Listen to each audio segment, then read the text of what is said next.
Subscribe કરો ये है न्यूज़ इंडिया चैनल ने પછી YouTube એપ પર બેલ આઇકોનનું બટન દબાવો અને નિહાળો ये है न्यूज़ इंडिया चैनल।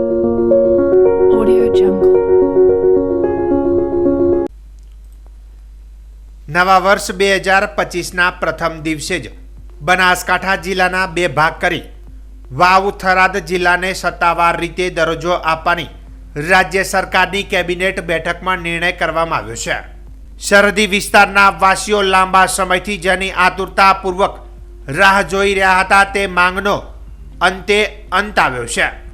આમ તો વિસ્તારની દ્રષ્ટિએ બનાસકાંઠા એ મોટો જિલ્લો હતો, જેમાં વાવ થરાદ નવા જિલ્લાની જાહેરાત થતા જેમાં વાવ બાબર થરાદ ધાનેરા સુઈગામ લાખણી દિયોદર કાંકરેજ તાલુકાઓને સમાવી લેવામાં આવ્યો છે। પક્ષ વિપક્ષ અને સ્થાનિકોએ કહ્યું હતું કે સરહદી વિસ્તારના ગામોને કામ માટે દૂર દૂર ધક્કા થતા હતા। જિલ્લો માત્ર 12 કિલોમીટરના અંતરે આવતા ખુશી વ્યક્ત કરી સરકારના નિર્ણયને વધાવ્યો હતો। જો કે બીજી બાજુ જિલ્લાની સાથોસાથ વાવ તાલુકાનું વિભાજન કરવાની જરૂર છે અને જેમાં ધીમા કે ટડાવ બંનેમાંથી એકને તાલુકો બનાવવામાં આવે તેવી માંગ પણ ઉઠી રહી છે। નમસ્કાર મિત્રો, આજે હું મીડિયાના માધ્યમથી જે થરાદ વાવ જિલ્લો અલગ બનાસકાંઠામાંથી વિભાજિત કરવામાં આવ્યો છે તેની ખુશી વ્યક્ત કરું છું અને આમાં જિલ્લો અલગ કરવામાં માનનીય અધ્યક્ષ સાહેબ શ્રી શંકરભાઈ ચૌધરી સાહેબ અને માનનીય મુખ્યમંત્રી સાહેબનો તહે દિલથી આભાર વ્યક્ત કરીએ છીએ। કારણ કે જે અમારું આમ તો છેવાડાનું ગામ રાછેડા ગામથી પાલનપુર 150 કિલોમીટર થતું હતું અને ત્યાં જઈએ તો કામમાં બીજેમાં અમારે સુલભતા નથી રહેતી અને હવે અમારે વાવ થરાદ જિલ્લો બનશે તેને સુલભતા રહેશે અને ખૂબ ખૂબ તહે દિલથી આભાર વ્યક્ત કરીએ છીએ અને ભેગો અમે પણ એ પણ રજૂઆત કરીએ છીએ કે અમારે ઠડાવ તાલુકો અલગ થાય વાવથી તેવી પણ અમે એક માંગ કરીએ છીએ। ગઈકાલે રાજ્યના મુખ્યમંત્રી શ્રી ભૂપેન્દ્રભાઈ પટેલે કેબિનેટની મિટિંગમાં એક અગત્યનો અને આ વિસ્તારની વર્ષો જૂની માંગને સ્પર્શ કરતો જે નિર્ણય કર્યો છે એમાં થરાદ વાવ જિલ્લાનું એક નવીન જિલ્લા તરીકે ગઠન કરેલું છે। રાજ્યના મુખ્યમંત્રીનો સૌપ્રથમ તો હું આપના માધ્યમથી આભાર માનું છું કે આ વિસ્તારની વર્ષો જૂની જે માંગ હતી એના ઉપર પ્રકાશ પાડી અને એમણે સત્વરે આ જિલ્લાની જાહેરાત કરી છે। સાથે સાથે સત્તાનું વિકેન્દ્રીકરણ થવું જોઈએ અને નાના ગામડાનો વિકાસ થાય એના માટે એમનો જિલ્લાને વિભાજિત કરતો નિર્ણય તો આવકાર્ય છે જ, પરંતુ હું એવું ઈચ્છું છું કે વાવ તાલુકો ઉત્તરથી દક્ષિણ બહુ લાંબો તાલુકો છે, એટલે મારા મંતવ્ય મુજબ આ તાલુકાનું પણ વિભાજન કરી અને તળાવ કે ધીમા એક એવો ઉત્તર પટ્ટીમાં તાલુકો આપવામાં આવે તો જેનાથી રાજસ્થાનની બોર્ડરને લગતો જે વાહન વ્યવહાર છે તે પણ ત્યાં પુષ્કળ પ્રમાણમાં છે અને એ લોકોને પણ જે પછાત રાજસ્થાનનો વિસ્તાર છે બાકાસર પટ્ટીનો એમને પણ નાનો મોટો ફાયદો થઈ શકે, એટલે એમણે આ જિલ્લાને વિભાજન કરતો નિર્ણય છે હું આવકારું છું। આપના માધ્યમથી હું એમને શુભેચ્છા પણ પાઠવું છું, સાથે સાથે હું અપેક્ષા પણ રાખું છું કે તેઓ શ્રી આવનારા ભવિષ્યમાં તાલુકાના વિભાજન માટે એક નવીન તાલુકાના ગઠન માટે પણ વિચારશે। અને સાહેબ આ જે જિલ્લો અહીં 12 કિલોમીટરના અંતરે આવેલો છે તે આટલું નજીક આવવાથી કેટલા પ્રકારના ફાયદાઓ થશે? બિલકુલ ફાયદો ચોક્કસ થશે અને એમાં સૌથી મોટો ફાયદો તો નાના માણસોને થશે કે એમને કલેક્ટર સાહેબ શ્રીની કચેરીને લગતું કામ હોય, જિલ્લા પંચાયતને લગતું કોઈ કામ હોય। હમણાં છેલ્લા 4-5 વર્ષથી DILRને લગતા ખૂબ મોટા પ્રશ્નો છે કે નાના ખેડૂતોને એમની જમીન માપણી માટે, રિસર્વે માટે અને નાની અરજીઓ માટે આખો દિવસ ત્યાં બેસી રહેવું પડે છે કે જે 120 કિલોમીટરનું જે અંતર થતું હતું એ અંતર જ્યારે 12 કિલોમીટરમાં આવ્યું હોય ત્યારે નાના માણસોને સમયની પણ બચત થશે અને ખર્ચની પણ બચત થશે, એટલે બહુ ઉમદા નિર્ણય છે અને આમ જનતાને સ્પર્શતો નિર્ણય છે। ગઈકાલે રાજ્ય સરકાર દ્વારા બનાસકાંઠા જિલ્લાને વિભાજિત કરી અને વાવ થરાદ જિલ્લાને સરહદી જિલ્લા તરીકે જે જાહેરાત કરી છે ત્યારબાદ આ વિસ્તારના પ્રજાજનોમાં ખુશીઓ સમાતી નથી। આ વિસ્તારના પ્રજાજનોને જે મુશ્કેલીઓ પડતી હતી, માનો કે કોઈ કલેક્ટર કચેરીની રજૂઆત હોય તો એક સામાન્ય નાગરિકને પાલનપુર સુધી જવા માટે વિચાર આવતો કે એક દિવસમાં જઈને પાછું ના આવી શકાય, આટલું મોટું ડિસ્ટન્સ હતું। આ બાબતની ઘણા સમયથી માંગ હતી સરકારમાં, જે સરકાર સુધી ધ્યાનમાં રાખી અને આ વિસ્તારના ધારાસભ્ય શ્રી શંકરભાઈ ચૌધરી સાહેબના અથાગ પ્રયત્નોથી સરહદી જિલ્લા તરીકે વાવ થરાદને જે જાહેર કરવામાં આવ્યો છે ત્યારે સવિશેષ આભાર રાજ્ય સરકારનો માનીએ છીએ, તેમજ અમારા વિધાનસભાના અધ્યક્ષ એવા શંકરભાઈ ચૌધરી સાહેબનો પણ ખૂબ ખૂબ આભાર માનીએ છીએ। નવો જિલ્લો સરહદી જિલ્લો બનવાથી સરહદી તાલુકાઓમાં વિકાસની જે ગતિ છે વધશે, આ વિસ્તારનો વિકાસ ઝડપથી થશે. ઘણી બધી કચેરીઓ થરાદ ખાતે આવશે. જે પહેલા જિલ્લા મથક પાલનપુર સુધી જવું પડતું હતું રજૂઆત માટે, તમામ રજૂઆતો હવે અહીંયા નજીકનો જિલ્લો થરાદ જિલ્લો બન્યો છે ત્યારે આજુબાજુના તાલુકાઓને 20 થી 25 કિલોમીટરના અંતરે જિલ્લાની કચેરીઓ આવવાથી એનો પણ ફાયદો થશે. લોકોમાં આ બાબતની ખૂબ ખુશી છે. સાથે સાથે વાવ વિધાનસભાના લોકો પણ આદરણીય શ્રી શંકરભાઈ સાહેબનો સવિશેષ આભાર માને છે કે થરાદને જિલ્લો બનાવ્યો ત્યારે જિલ્લા તરીકે વાવ થરાદ તરીકે જિલ્લાનું જે નામ આપ્યું અને એ નામથી વાવનું પણ ગૌરવ વધાર્યું છે. ત્યારે સવિશેષ આભાર સાહેબશ્રીનો અને બનાસકાંઠા જિલ્લા ભાજપના અમારા અધ્યક્ષ કીર્તિસિંહ વાઘેલા, મહામંત્રી શ્રી કનુભાઈ વ્યાસ સાહેબ, સંજયભાઈ બ્રહ્મભટ્ટ, શ્રેયાંશભાઈ પ્રજાપતિ તેમજ સમગ્ર જિલ્લાના મોવડી મંડળનો પણ આભાર વ્યક્ત કરીએ છીએ. રાજ્ય સરકાર દ્વારા બનાસકાંઠા જિલ્લાનું વિભાજન કરી થરાદ જિલ્લો નવીનકરણ બનાવવામાં આવ્યો છે, તો એ બાબતે અમે બહુ બધા ખુશ છીએ. પરંતુ અમારી એક બીજી માંગ છે કે વાવ તાલુકામાંથી ઉત્તર પટ્ટીમાં એનું વિભાજન કરી તડાવને તાલુકો જાહેર કરે, જેથી છેવાડાના લગભગ 25 થી 30 ગામ એવા છે જેમને વાવ દૂર પડે છે, તો તડાવ તાલુકો બનાવવામાં આવે તો લોકોને સરળતા રહે અને વહીવટી પણ સરળતા રહે. તો અમારે વેપારીની દરેક ગ્રામજનોની સ્થાનિકની માંગ છે કે તડાવને તાલુકો જાહેર કરવામાં આવે. બનાસકાંઠા જિલ્લાના થરાદ તાલુકાના ચારડા ગામે શ્રી રામ લખનદાસ બાપુને 100 વર્ષ પૂર્ણ થતા તેમના અવતરણ દિવસની ઉજવણી કરવામાં આવી હતી. જે ઉજવણી નિમિત્તે કથાનું આયોજન પણ કરાયું હતું, જેમાં કથાના ત્રીજા દિવસે બાપુની 251 રક્ત બોટલોથી રક્ત તુલા કરવામાં આવી હતી. તેમજ તેમની ઉજવણી સમગ્ર પંથકના લોકોએ કરી હતી. કથામાં રામ જન્મનો કાર્યક્રમ પણ યોજાયો હતો.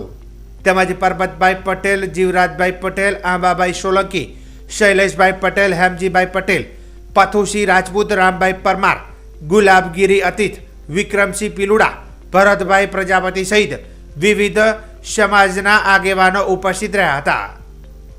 જેમાં 10,000થી વધુ શ્રદ્ધાળુઓએ ભોજન પ્રસાદ લીધો હતો. આ કાર્યક્રમના ત્રીજા દિવસે રામ લખનદાસ બાપુના જન્મદિવસ નિમિત્તે હજારો ભક્તો ઉપસ્થિત રહીને કથાનું રસપાન કર્યું હતું.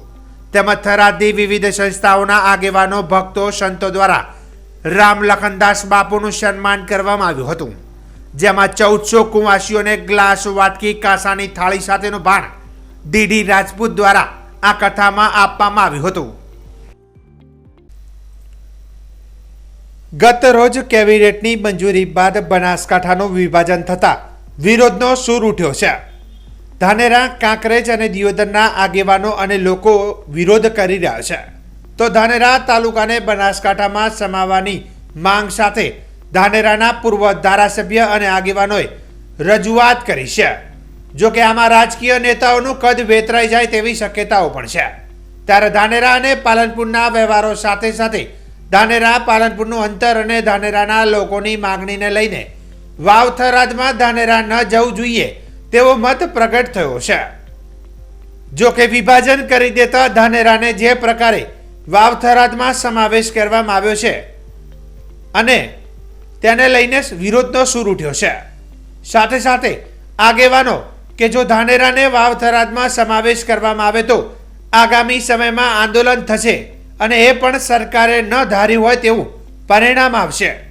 તો આગેવાનોનું પણ કહેવું છે કે ધાનેરાને વાવ થરાદમાં સમાવેશ કરવાથી અનેક રાજકીય આગેવાનોના કદ વેતરાઈ જાય તેવી દહેશત છે, જેના કારણે જ આ વિરોધ પ્રગટ થયો છે.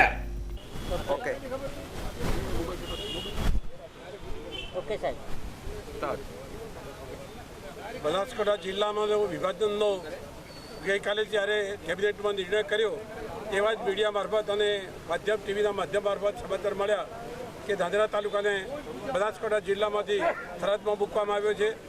અને બનાસકાંઠા જિલ્લાના વિભાજન થાય એમાં અમને કોઈ વધુ નથી. અમારો વધુ એટલો જ છે કે ધાનેરાની જે પ્રજા છે એ ધાનેરાની પ્રજાનો એક જ અવાજ છે કે અમારે થરાદ જવું નથી.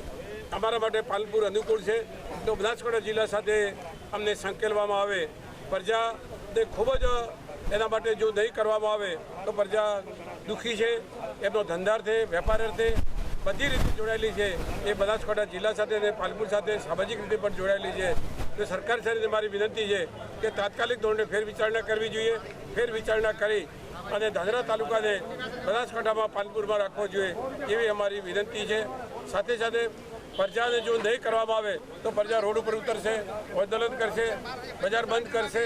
આમ આવી રીતે ઉગ્ર આંદોલન ન થાય અને ફેર વિચારણા કરે એવી મારી સરકાર સાથે વિનંતી છે. ધાનેરા તાલુકાની માગણી બનાસકાંઠામાં રહેવાની છે. થરાદ અમારે ઓકળ પડે છે.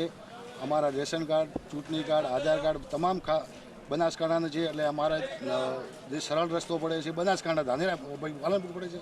થરાદ અમારે ઓકળ પડે છે. ડીસા હબ ગણાય વેપારનું. અને અમારે અમદાવાદ જે તે છોકરા આ વિસ્તારમાં ભણવાનું ચાલુ છે. એટલે અમારે માગણી છે કિસાન સંઘ ભારતીય વીરમાભાઈની કે અમારો જિલ્લો બનાસકાંઠા જ રહે.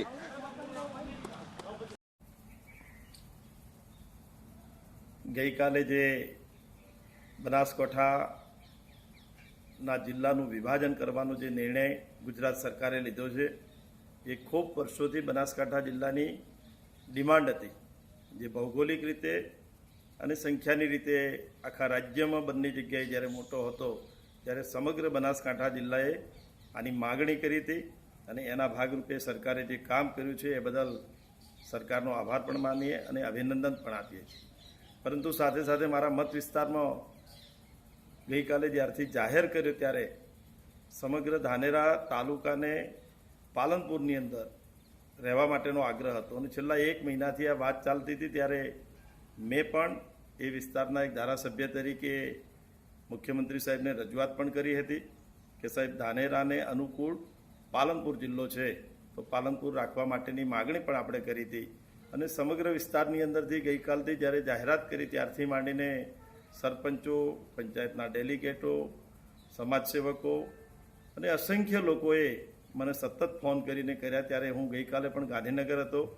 સીએમ સાહેબને મળવા માટેના પ્રયત્ન પણ કર્યા છે, પરંતુ સીએમ સાહેબને મળી શકાણું નથી. પરંતુ મેં સંદેશો મોકલવરાવ્યો છે કે ધાનેરાની પ્રજાને જે વાછોલ, બાપલા અને આ વિસ્તાર છે એ થરાદ છે 80 કિલોમીટરે પહોંચે છે.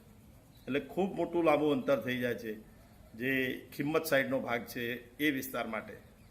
તો અમારા સમગ્ર વિસ્તારની માગણી છે સરકાર પાસે કે ધાનેરા તાલુકાને પાલનપુર જિલ્લામાં જ રાખે અને પાલનપુર જિલ્લાની અંદર પણ 6 તાલુકા છે એની જગ્યાએ 7 તાલુકા તરીકે રહે તો લોકોની સુખાકારી માટે, લોકોની જે સગવડ છે અને હર હંમેશો ડેરી સાથે, બેંક સાથે આખો તાલુકો કનેક્ટ છે તો એ બધાને અનુકૂળતા પણ સમગ્ર વિસ્તારને રહે. તો મારા વિસ્તારના બધા જ લોકોની જે ડિમાન્ડ છે, બધા લોકોની જે માંગ છે એ આપના મીડિયાના મારફત પણ હું સરકારને કહેવા માગું છું કે ધાનેરા તાલુકો એ બનાસકાંઠાની અંદર જ રહે એવી અમારી સૌની માંગ છે. ગુજરાત નહીં પણ ભારતભરના સુપ્રસિદ્ધ શક્તિપીઠ અંબાજીને આગામી સમયમાં વારાણસીના કોરિડોર માફક વિકસાવવાની નેમ વડાપ્રધાન નરેન્દ્રભાઈ મોદીએ લીધી હતી. ગુજરાતના પનોતા પુત્ર પીએમ મોદીની સીધી દેખરેખ હેઠળ અંબાજી એક નવા રંગરૂપમાં જોવા મળશે. આ વિકાસ કાર્યના પ્રથમ ફેઝમાં અંબાજી 51 શક્તિપીઠ સર્કલથી સંસ્કૃત પાઠશાળા સુધીનો અંડરગ્રાઉન્ડ બ્રિજ બનાવવા માટેની કામગીરી શરૂ કરવામાં આવી છે અને તેમાં નડતરરૂપ બિલ્ડિંગોને પણ ધરાશાયી કરવામાં આવી રહી છે. અંડરબ્રિજની નીચેથી વાહનો પસાર થશે અને ઉપર વિવિધ માર્કેટ સાથે યાત્રિકોની અવરજવર થઈ શકશે અને તેની સાથે અંબાજી અને ગબ્બરને સાંકળતો શક્તિ કોરિડોર બનાવવામાં આવશે. આ કોરિડોર થકી શ્રદ્ધાળુઓ અંબાજી મંદિરથી ગબ્બર સુધી પગપાળા પહોંચી શકશે. આ રસ્તા પર કોઈપણ પ્રકારના ખાનગી વાહનો પસાર થઈ શકશે નહીં. આ શક્તિ કોરિડોર ઉપર Divya Darshan Chowk, amenities blocks, tourist facility, ropeway terminal, Sati Sarovar, Sati Ghat જેવા અનેક જોવાલાયક સ્થળો આ ગ્રાઉન્ડ ઉપર બનશે. આ માર્ગ વચ્ચે આવતા રહેણાંકોને પણ દૂર કરવાની નોટિસો આપી દેવામાં આવી છે. 1200 કરોડ અંબાજીના વિકાસના આ પ્રોજેક્ટમાં હાલમાં ચાચર ચોકનું પણ વિસ્તૃતિકરણ કરવામાં આવશે. અંબાજીમાં થઈ રહેલા વિકાસના પગલે સ્થાનિક લોકોમાં વેપારોની પણ તકો વધુ ઉજળી બનશે અને અંબાજી નવું બન્યા બાદ યાત્રિકોનો ઘસારો વધશે. તેનાથી અંબાજીના ધંધા રોજગાર પણ વધશે તેમ વેપારીઓ માની રહ્યા છે. અંબાજી ખાતે આગામી સમયમાં જે માસ્ટર પ્લાનિંગ ગુજરાત પવિત્ર તથા વિકાસ બોર્ડ અને ગુજરાત સરકાર દ્વારા કરેલું છે તેનું અમલીકરણ થશે અને અંબાજી મંદિર શક્તિદ્વારથી ગબ્બર પર્વત સુધી એક શક્તિ કોરિડોરનું નિર્માણ થશે અને બસ સ્ટેન્ડથી જૂના નાકા સુધી ત્યાં એક અંડરપાસ નિર્માણ પામશે અને આગામી સમયમાં આ કામગીરી ચાલુ થઈ જશે. હાલ જે વચ્ચે આવતી મિલકતો દૂર કરવાની કામગીરી આપણે શરૂ કરેલી છે અને આ નિર્માણ પામશે. વિકાસ માસ્ટર પ્લાન જ્યારે થશે ત્યારબાદ અંબાજી આવતા ભક્તોની સંખ્યામાં ખૂબ વધારો થશે, જે અંબાજી માટે, અંબાજીના લોકો માટે, અંબાજીના વેપારીઓ માટે ખૂબ જ શુભદાયક બનશે અને ફાયદાકારક બનશે. જય શ્રી અંબે. સરકારશ્રી દ્વારા એક સ્તુત્ય પગલું છે કે જે વિકાસનું કરી રહ્યા છે. એમ કે હાલ તો એવું સાંભળ્યું છે કે 1200 કરોડનો પ્રોજેક્ટ છે કે લોકોને સગવડો મળે એવું સરકારશ્રી દ્વારા કરવામાં આવી રહ્યું છે. અને અહીંયા બહારથી જ હાઈવે એમ કે શક્તિદ્વારથી જ એમ કે આગળથી જે ગબ્બર સુધી જવાય એવું અંડરગ્રાઉન્ડ બનાવી રહ્યા છે. એટલે લોકોને સગવડો જેમ જેમ મળે એટલે લોકો ઘણા જ બધા આવશે અને સગવડો જેમ જેમ મળે એટલે ભક્તો પણ આવે છે. અને રેલવેનું પણ અહીંયા થઈ રહ્યું છે કે જે ભક્તોને દૂરથી પણ રેલવેની સગવડ મળે એટલે ઓછા ભાડામાં પણ દૂરથી પણ વ્યક્તિ આવી શકે અને માના દર્શન કરી શકે. અહીંયા મંદિર પ્રશાસન તરફથી એમ કે ફ્રી ઓફની અંદર મફતમાં ભોજનાલય ચાલુ છે. એટલે કોઈ પણ ભક્તો સામાન્ય હોય પણ એ પણ ભોજન લઈ શકે છે, માનો પ્રસાદ સમજીને લઈ શકે છે એવું છે. અને માના દર્શનો પણ કરી અને ધન્યતા અનુભવે છે. હા, અત્યારે જેમ પહેલાં જેમ અત્યારે બહુ વિકાસ ને બધું થઈ રહ્યું છે એટલે મને એવું લાગે છે કે અત્યારે જે ભક્તો આવે છે ને જ્યારે સગવડો મળશે અને બધું સુંદરતા થશે એટલે ભક્તો ઘણા બધા આવશે એવું લાગી રહ્યું છે. હાલ તબક્કે જે અંબાજીમાં વિકાસની યોજના ચાલી છે એમાં 1200 કરોડ રૂપિયા જેવું અહીંયા મંદિર વાપરવાનું છે ને ઓવરબ્રિજ બનાવવાનું છે, અંડરગ્રાઉન્ડ બનાવવાનું છે, રેલવેનું જે પણ કામ ચાલુ છે ને ધંધા રોજગારમાં પણ 4-5 વર્ષ પછી સારું બધાને રોજગાર મળશે ને આવનારો અંબાજી આખું બદલાઈ જશે 4-5 વર્ષમાં. ધંધા રોજગાર કેવા વધશે અને યાત્રિકોનો આવરો હવે કેવો વધશે? ધંધા રોજગાર પણ વધશે ને યાત્રાનું પણ 4 ગુણા આવશે. એટલે વેપારીનો ફાયદો થશે, બધાને ફાયદો થશે, રોજીરોટી બધાને મળશે, યાત્રિકોની સુવિધા વધશે. રેલવેમાં પણ આખી હોટલ બનવાની છે, અહીંયા પણ આખું કોરિડોર બનશે એટલે બધાને રોજગાર વધશે. હવે અંબાજીના ન્યૂઝમાં અને એ બધું જાણવા મળ્યા મુજબ નવું જે ડેવલપમેન્ટ થવાનું છે, જો અત્યાર સુધીનું જે ડેવલપમેન્ટ થયું છે અમારી સમજણ આવ્યા પછી કે અંબાજીમાં પહેલાં આપણે દર્શન કરવા જવું હોય તો બી કેટલી તકલીફ પડતી હતી, પણ મોદી સાહેબ આવ્યા પછીનું જે ડેવલપમેન્ટ થયું છે, જે રોડ રસ્તા અને બધા ખુલ્યા છે, જેથી કરીને માણસોને શ્રદ્ધા તો વધી છે અને સગવડો વધી છે અને એક અંદરથી એટલી ધાર્મિક લાગણી માણસોને થઈ છે કે ભાઈ ખરેખર કે ધાર્મિક સ્થળો માટે બધાને માન થવા માંડ્યું.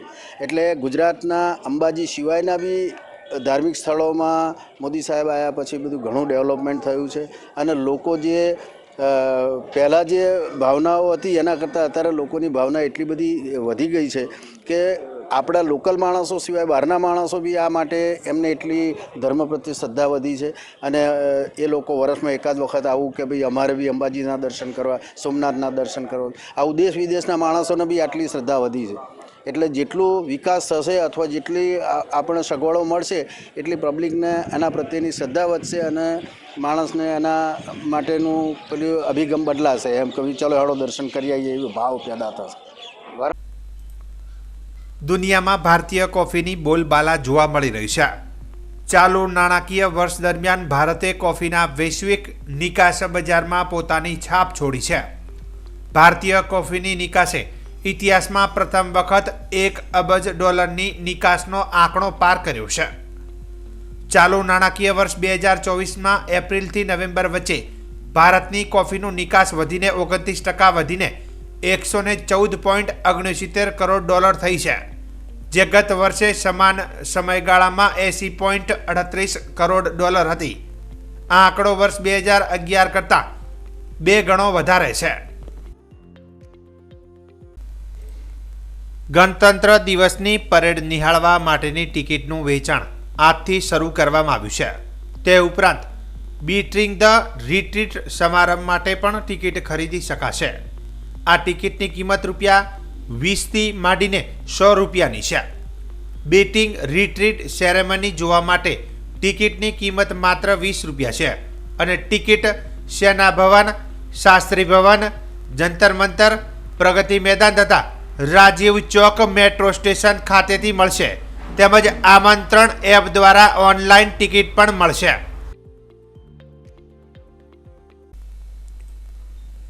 ડિસેમ્બર 2024 જીએસટી કલેક્શન માટે સારું રહ્યું છે. સપ્ટેમ્બર મહિના સુધી જીએસટી ગત વર્ષ કરતાં 10.3% વધારો જોવા મળ્યો છે. તો કલેક્શન સતત 10મા મહિને 1.70 લાખ કરોડને પાર રહ્યું છે. ગુજરાત રાજ્યને જીએસટી હેઠળ નાણાકીય વર્ષ 2024-25ના ત્રીજા ત્રિમાસિક ગાળામાં ગત વર્ષના સમયગાળામાં થયેલ આવક કરતાં 19% વધારો નોંધાયો છે, જ્યારે રાષ્ટ્રીય કક્ષાએ 8%નો વધારો નોંધાયો છે. જીએસટી હેઠળ ગુજરાતમાં રૂપિયા 18,448 કરોડની આવક થઈ છે, જે ગત વર્ષ કરતાં રૂપિયા 2,925 કરોડનો વધારો છે. તો વેટ હેઠળ રૂપિયા 8,197 કરોડ, ઇલેક્ટ્રિસિટી ડ્યુટી હેઠળ રૂપિયા 2,912 કરોડ તેમજ પ્રોફેશનલ ટેક્સ હેઠળ રૂપિયા 64 કરોડ મળીને રૂપિયા 29,617 કરોડની આવક થઈ છે.